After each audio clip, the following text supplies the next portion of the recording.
can we avoid our worst ever season in the Premier League? So it's not looking good right now. It's really not looking good because I think our worst ever season, 45 points, 44 points? I believe we need 8 points. We need 8 points out of our next, 5 games to avoid that. Brains, where are these wins coming from?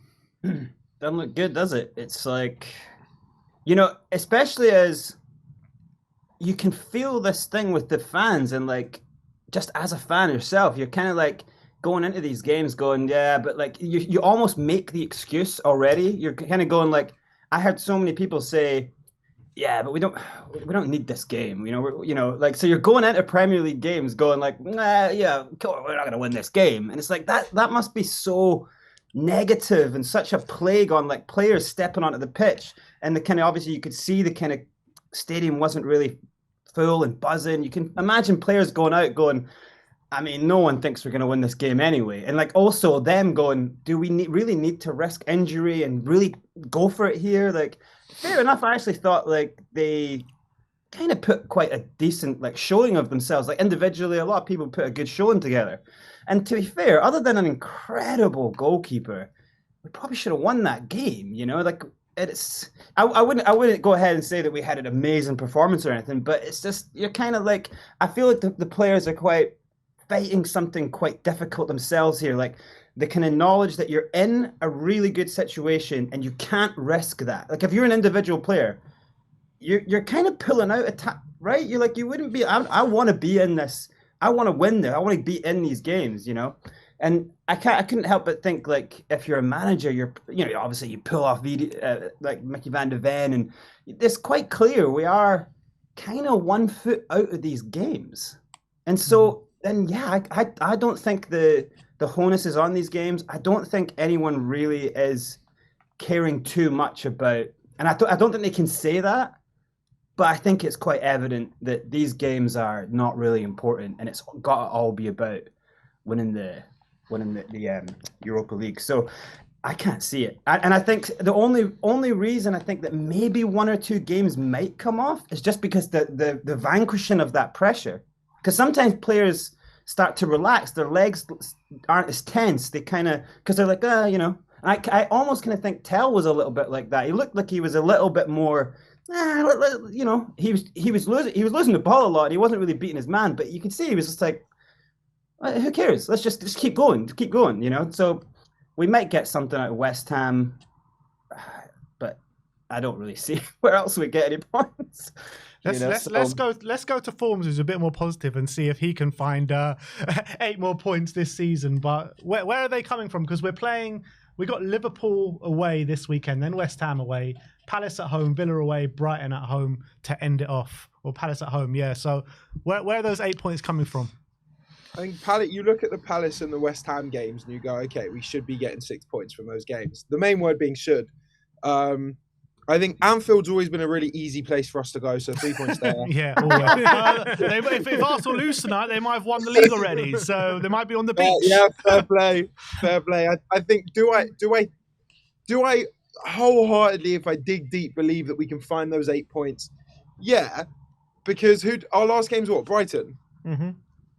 Depending on what their position is and if they've secured a European spot or if they're still desperately fighting for Europa versus Conference or whatever it is they're in, I do see us getting points from Brighton. Forms, just to caveat that Brighton game quickly, that will be just after a potential Europa League final.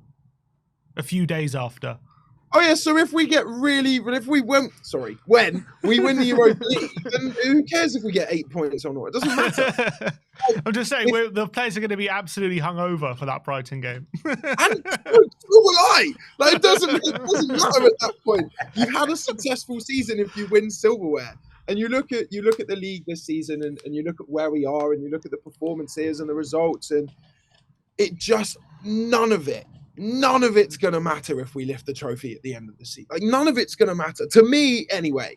So if we get those 8 points, if we don't get those 8 points, I don't care if we're winning that final. But to answer your question on the nose, I think it's West Ham and Palace are the ones where, well, nothing's guaranteed, especially with us, but they're the ones where you look at and you go, okay, we could get those points from there. And then maybe maybe we pull out a rare draw from another game here or there. And who knows? We could go to Anfield. It'd be so Spurs to be on course to finish 15th and have our record lowest season ever, and that be the season we beat Liverpool at Anfield in the Premier League. Like it just could be us to just do that. So you don't know, and it's gonna be. I don't know if stressful is the right word anymore, because I think when we win or we lose in the league, I'm numb to it now. It's like, oh, Tottenham are on, let's go, let's watch it. Sick. That was the result. Anyway, what's for dinner? Like that's kind of been my cycle for the past couple of months, and it's a shame. And that's why I'm so looking forward to seeing how we do against Bodo Glimt. And I know you said we'll talk about the Europa later, so I'll keep it to the league. But it's a bit like numb, regardless of the results, because we're not going down. We're not going to finish in a European spot. So maybe let's just see what happens and run it for the vibes. Yeah. Don't you guys think he should be kind of playing some fringe players who might be kind of special? Like play Mikey Moore just to see, like, he might be someone who can come on in a game and change things. Play some players who you want to see something special out of, like, you know, just to give them a chance to end this season well. And who knows, at that point, you might get youngsters like Archie Gray, like play him. You know, like if these games are not that important, give some of the kids who are desperate to play and people who have actually been loyal servants through the season, get them in and you might get something special out of them. Like, I don't see the point kind of going into these games. I know that he has to kind of keep legs strong, but like then kind of ripping people out and, you know, it's give some of these boys a game, you know, like, what do you guys think about that? I think with Mikey Moore, I'd love to see him play more, but also you got to think about it this way, that we need to decide by the end of the season if we want Tell or not. Fair enough, yeah. Which also we're going to get into in a bit. And on the right-hand side as well, we've got Wilson Odebear, who we just need to get up to full speed and full fitness before those Europa League games. So I can't really see a space of where Mikey Moore's going to start. Coming on in games, yeah, sure. I don't mind that at all. Yeah. No, yeah. Then who else are you talking about? You got Gray. Gray did start against Wolves. Obviously, didn't go great, and then he didn't start last game. But I do think we probably will see more of Gray, to be honest, between now and the end of the season, because we got these Europa League games where we're massively rotating. So I think we will see Gray. But apart from those two, I don't know who isn't playing, who should be. Well, I would have thought there would have been an opportunity to kind of say to Biz, like, there's not that many games left, mate. Like, you're either going to show up now and show us that you really are, you've got something, or you're really out the door. Because like the way Biz not getting games right now, for me, just says it's been decided that he's gone. Yeah. You know what I mean? Again, he did start against Wolves. Yeah, fair enough. Yeah. Do you know how long it took us to get our last 8 points? Go on. Oh no! It took us about 2 months to get our last 8 points. Well, so the first game, we won 3 in a row, didn't we? In February, Ipswich. Yeah, that was before then. Was before what? Our last 8 points started off at Ipswich. That's when our last 8 points started off with. So we're expecting 8 points in the next month. We're not expecting. I don't think anyone's expecting. Not expecting it. The 8 points? Yeah. No. Come on, Sim. Where's the delusion? I mean, for me, I tell you why I'm not expecting it, because we're in the Europa League, so we're going to be rotating. Like there, and the 2 easier games that we have. Let's say we had no Europa League. I would say there's a decent chance we could get 8 points out of those 5 games if we were just had no European football in there and we were playing our full strength team in all those games. I would say probably lose to Liverpool, but in the other 4 games, there's a good chance we could maybe get some points in those games. But the 2 easiest games in there are Palace and West Ham, and those are the 2 games in between right in between the Europa League games. So those are the games we're definitely going to be rotating for. So I think there's a good chance we probably won't win both those games. Maybe one of them, but there's a good chance we won't win both of them. Because it's not going to be a priority, because we're going to be chopping and changing. We're going to be heavily rotating. Van der Ven or Romero, or at least one of them, aren't going to be playing in those games. Our main players are not going to be playing in those games. I guess the one encouraging bit, when you look to what happened on Monday against Forest, was that we did rotate and we did start to actually still play fairly well for a large part of that game. So if we can play at that kind of level, then yeah, maybe we can get some wins. But I'm not convinced we are going to play at that kind of level throughout the next 5 games. The only way we pick up wins if we cut out these bloody individual errors. What is it, Forms, about these individual errors? Every single game. Last time it was Vicario. The time before it was Vicario, Romero. I mean, what is going on with these errors, man? I just don't know. And I don't want to put it down to it's that part of the season where players aren't full focused in the league because of the Europa League and they don't want to be they want to be fit and they don't want this, they don't want that. It doesn't matter. You're a Premier League footballer getting paid X amount of money to play football at the standard that you've been brought in to play it at. Like games shouldn't be coming down to multiple errors from multiple different players in games. Look, they're human. You're going to get one mistake every now and then from a player here and there, but to have so many individual mistakes leading to conceding this many goals in the past couple of games is just like, I think it shows where everyone's head's at. Not just the players, not just the fans, not just... And Ange won't ever want to admit that it's all on the Europa League and the league doesn't matter, because that's not his job to do so, and that's very fair enough. But even his head and where internally where the club's heads are, it's all on the Europa League from top to bottom, because that's the only thing that's going to save the season. So am I surprised that we're seeing mistakes from players who maybe on their day wouldn't even think about making mistakes like they have been? No, I'm not surprised. Is it annoying? Of course it's annoying, because that's my club and I don't want to see that happen. But time and time again this season, it's happened, whether it be an individual mistake or it be a little bit of bad luck or whatever it's been, or no one's been up for a game. I'm so used to all of the excuses as to why we've lost games and conceded so many goals that it's just got to that point where, like, cool. Like it's so bad. But they're individual mistakes that you now kind of start to expect. It's like we've almost got 11 Davinson Sanchez's starting for us week in, week out. It's like, okay, well, they're going to have 1 or 2 this game. Let's see how bad they are. And it shouldn't be the case, but it is the case. And I'm just very looking forward to the back end of the season and just never, if we don't win the Europa, never looking back on this season and just going, okay, what can we do this summer? What changes can we make? How prepared can we go into this season? And just to start again from scratch and forget it all happened. But I'm just, it's a shame to say that I'm not surprised that I'm seeing individual errors, and I wish that it was something that could change.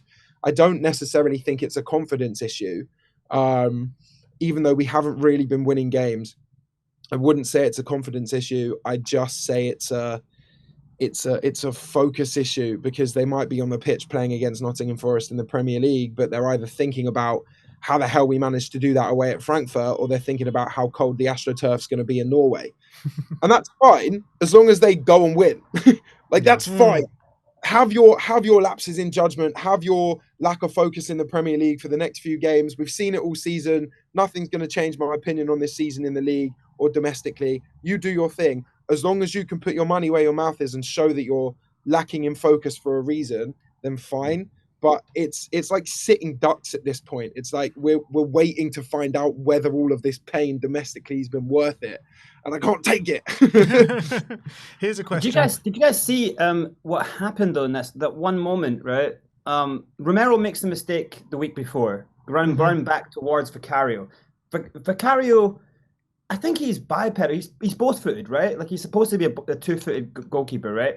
But Romero, is he any-footed, Vicario? Romero hesitated when the clear pass was on, and then the guy got round the side of him and stole the ball. The next game, Bentancur had an identical situation, and Opus Sport picked up on it, showed it again, and the commentator said, "Are they afraid to play back to Vicario?" Because he basically was in the exact same situation. And he didn't, he gave away a throw. He went on that side and stumbled and kicked the ball, and just randomly kicked the ball out. He was so scared. It was like, is there really something going on with Vicario? Because obviously, like, 2 mistakes in a row, another mistake coming out to balls that he shouldn't, flapping a lot, showing a bit of like crisis of confidence. But I would have thought the one thing that he was quite confident in was his feet, because he was kind of bought for that he was this. Because the things with him dropping balls and we saw that in his highlight reel before we signed him. Like, this guy will make unbelievable saves, but he will parry it right into the line of someone. He will do silly parries, like the one off Jed Spence's legs. We saw that in his highlight reel. He does that silly parry into a dangerous position all the time, and he did it right into Jed Spence. So it's like, he's got that in him. Do you think it's an Ange thing? Like, throughout the season and the way that Ange plays, we've kind of relied on the keeper to either play it safe, give it back to the keeper, and then we play it out from the back again, and then the system's supposedly starting. But I think you watch, doesn't matter who the opponent is, whether it's a Leicester or whether it's a City, like, players will know that that's probably what we're going to do, so they'll start putting pressure on the centre, start putting pressure on the keeper and giving us no space to play out from the back.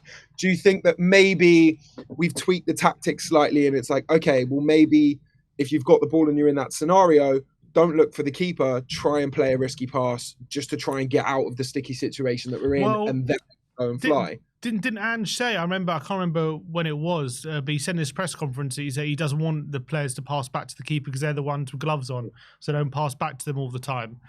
So I think there is something to do with Ange telling the players, if you've got an opportunity not to pass back to the keeper, I guess, don't do it. I don't think he's saying don't under any circumstances pass back to the keeper, but I think he's saying don't use it as your first port of call, I think. Also, maybe they've internalised that. Against Frankfurt, the whole system, like, I mean, and we did it. It was quite an amazing job to see that game out. I thought that was a great performance, but there was a change entirely in the way we build up the ball because Vicario went long, like, every time. Unbelievable. Yeah, it was like, so it was almost like, you know, if that is Ange, in one part of it, I kind of go, oh, look, respect, because you're seeing that there is some sort of or maybe there's patterns, like Forms is saying, people know how we're going to play then. So to bypass that, go for your target man and just get on the front foot. I was calling for that quite a lot. So it's quite interesting that was in play. But then the idea that players are kind of sort of getting caught up in their heads, maybe it's mixed messaging that's not fully got through. Because, I mean, imagine training all season to just go back and play and do your system, and then all of a sudden be going, not doing that anymore. So ball comes over, you've got it down, and you're like, just go back. You're like, oh shit, we're not doing, bang, indecision, problem. You know what I mean? So it could be just a communication thing from the defensive coordination side of Ange. I don't think that the system's always been get it back to the keeper and start again. I think the system's always been to try and play it out from the back, not necessarily. Obviously, the system's always been for the keepers to play it out from the back short, but I don't think the system's always been get it back to the goalkeeper. I don't think that's been the system. Yeah. Well, but just our system of how we play out comes from the keeper to the goalkeeper, and then when the keeper has it, you build up short. It's not get it back to the keeper. Exactly.